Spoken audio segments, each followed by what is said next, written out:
ETF index mutual funds నేర్చుకుని stock మార్కెట్లో రాణించాలనుకుంటున్నారా? వెంటనే ఈ నెంబర్కి కాల్ చేయండి.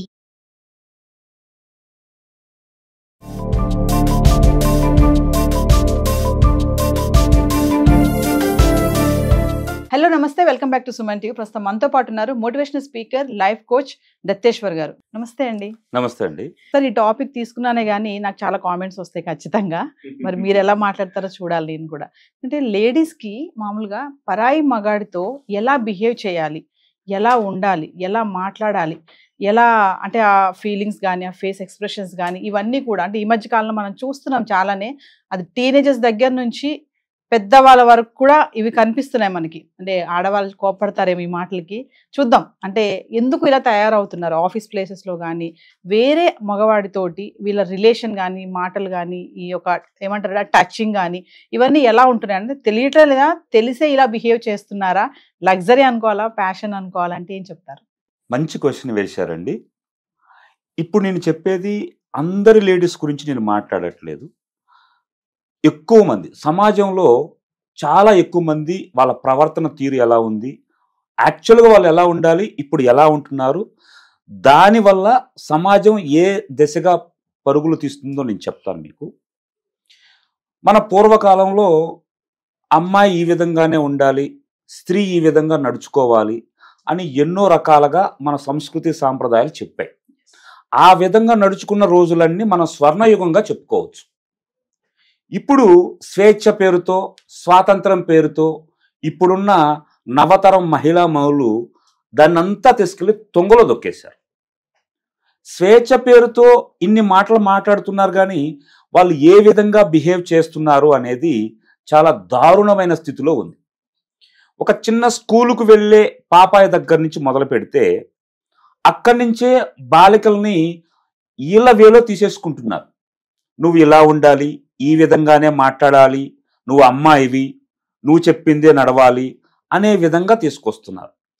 వస్త్రాధారణ దగ్గర నుంచి, ప్రవర్తన దగ్గర నుంచి, మనిషితో మాట్లాడే విధం గురించి, వాళ్ళకున్న హక్కులని స్వేచ్ఛా స్వాతంత్రాల పేరుతో మన సంస్కృతి సాంప్రదాయాలను తొంగలో దొక్కేస్తున్నారు. మనిషి అంటే విలువ లేదు, నిజమైన ప్రేమ ఆప్యాయతలు లేవండి ఆడవాళ్ళ దగ్గర. ఇప్పుడు అందరి గురించి నేను చెప్పట్లేదు, కొంతమంది గురించి స్పాయిల్ అయిపోయారండి. నిజమైన ఆడవాళ్ళు, ప్రేమ పంచేవాళ్ళు, అభిమానం పెంచేవాళ్ళు, కన్న తల్లి ప్రేమను చూపించే విధంగా పూర్వీకులు మనకేం చెప్పారు? ఆడవారు కనపడితే చేతులెత్తి మొక్కే విధంగా ఉండాలి అన్నారు. ఇప్పుడు చేతులెత్తి మొక్కే విధంగా లేదండి, చెప్పు తీసుకొని కొట్టే విధంగా ఉన్నారండి. కానీ దురదృష్టవశాస్తు అలా కొట్టలేని పరిస్థితి, అలా అనలేని పరిస్థితి. పొరపాటున ఎవరైనా వాళ్ళ భావాలు చంపుకోలేక ఏదైనా చిన్న మాట అంటే దానికి బోల్డ్ అన్ని కేసులు. అంటే కొంతమంది అంటారు, అంటే మేము ఇలా డ్రెస్సింగ్ వేసుకుంటే వాడికి అలాంటి ఆలోచన వస్తుందా, అంటే మా డ్రెస్సింగ్లో తప్పు ఉందా, వాడి చూపులో తప్పు లేదా అంటారు. మరి ఏమండి, మేము డ్రెస్సుల గురించి మాట్లాడట్లేదు, మీ ప్రవర్తన ఎలా ఉండాలి. సరే, వాళ్ళు మిమ్మల్ని చూసి ఎదుటి వాళ్ళు ఏమనుకుంటున్నారు పక్కన పెట్టండి. కంఫర్టబుల్ పేరుతో, సౌకర్యం పేరుతో స్త్రీలు చేస్తున్న విషయాలు అన్నీ ఇన్ని కాదండి. ఏమండి, కంఫర్ట్గా ఉంటే ఉప్పేసుకొని తిరుగుతారా? కంఫర్టే నేను కాదంటలేదు, మీరు ధరించే దుస్తులు సౌకర్యంగానే ఉండాలి. అంత మాత్రం దాన్ని వేరే వాళ్ళని రచ్చగొట్టే విధంగా ఉండకూడదు కదండి. ఎదుటివాడు మంచివాడే చెడ్డవాడు పక్కన పెడదాం, ముందు మీరు సమాజం పట్ల ఏ విధంగా వ్యవహరిస్తున్నారో చూసుకోవాలిగా. మీరు సమాజంలో బయటకు వచ్చినప్పుడు, బజార్లో వచ్చినప్పుడు ఎలా ఉండాలండి?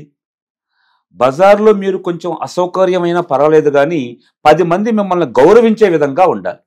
మిడ్డీల పేరుతో పాశ్చాత్య సంస్కృతిని తీసుకొచ్చి బట్టలు వేసుకోకుండా నిక్కర్లు వేసుకొని చినిగిన బట్టలతో లోదుస్తులతో బయటకు వస్తున్నారండి.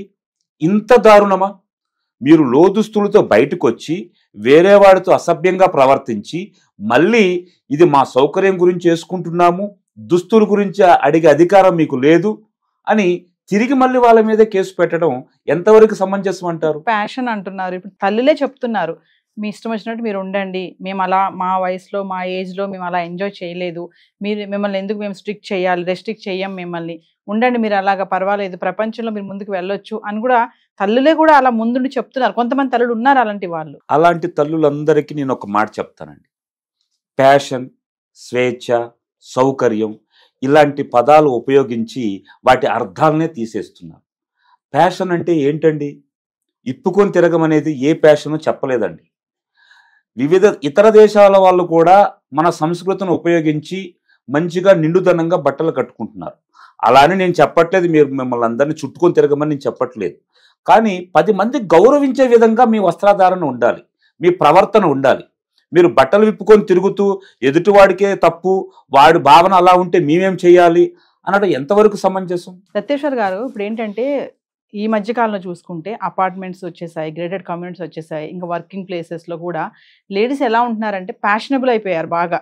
అంటే మా హస్బెండ్స్ ఒక అమ్మాయితో చాలా క్లోజ్గా మాట్లాడుతున్నారు, మగవాళ్ళు మాట్లాడగలేంది ఆడవాళ్ళు మేము ఉంటే ఏంది, ఫ్రీగా ఎందుకు ఉండకూడదు మేము వాళ్ళతో అని చెప్పేసి నవ్వడంతో పాటు వాళ్ళతో కలిసి మాట్లాడడంతో పాటు భుజాల మీద చేతులు వేయడం, పక్కనే కూర్చోవడం, తిరగడము, ఇలాంటివన్నీ చేస్తున్నారు. ఇదేం తప్పు కాదే అంటున్నారు. కానీ రేపు పొద్దుట ఏమైనా సమస్య అవుతే మరి తల్లుల్ని చూసి పిల్లలు నేర్చుకుంటే, అంటే మా అమ్మ ఇంత ఫ్రీగా ఉంటుంది కదా, నేను కూడా ఉంటే ఏమవుతుంది అనే ధోరణి కూడా స్టార్ట్ అవుతుంది కదా, ఇది ఎలా అంటారు? మోడర్న్ పేరుతో ప్రాచ్యాస సంస్కృతిని పాటిస్తూ ఎన్నో రకాలుగా ఆడవాళ్ళు విచ్చలవిడిగా తయారైపోయారండి. ఫ్యాషన్ అంటే బట్టలు ఇప్పుకొని తిరగమని లేదండి. వేరే పరాయి మగాడి మీద భుజాల మీద చేతులేసి తిరిగితే వాడు రేపు ఏం చేస్తాడు? ఈ రోజు నా భుజాల మీద చేసింది కాబట్టి రేపు కౌగులించుకున్నా ఏమనదు కదా అని చెప్పేసి కౌగులించుకుంటాడు. అది ఎంతవరకు కరెక్టు? ఏమండి, మనం అడవుల్లోనో ఎడారిలోనో బ్రతకట్లేదు, సమాజంలో బ్రతుకుతున్నాం. సమాజంలో బ్రతికేటప్పుడు సమాజ కట్టుబాట్లను పాటించాల్సిన కనీస అవసరం అందరి మీద ఉంది.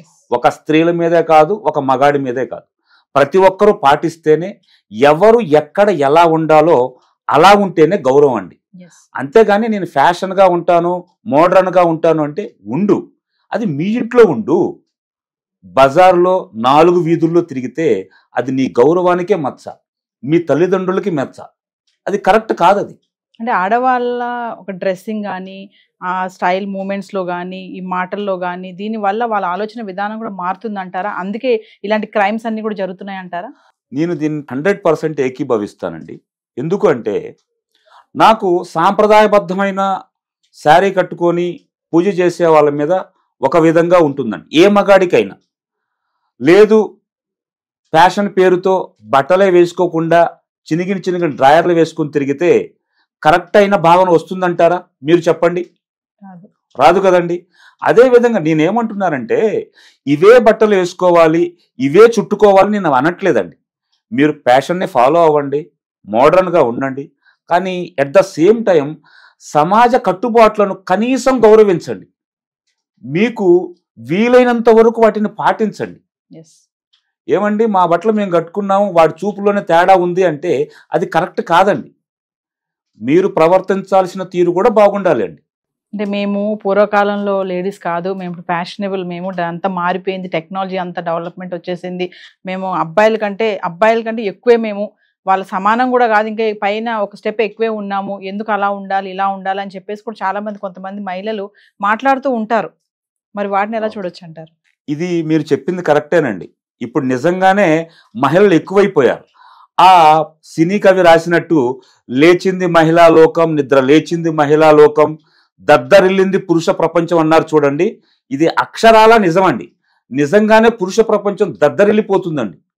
బయటికి రావాలన్నా, లేడీస్తో మాట్లాడాలన్నా, ఇంకా వేరే ఏదన్నా చేయాలి అన్నా కానీ భయపడి చచ్చిపోతున్నారు.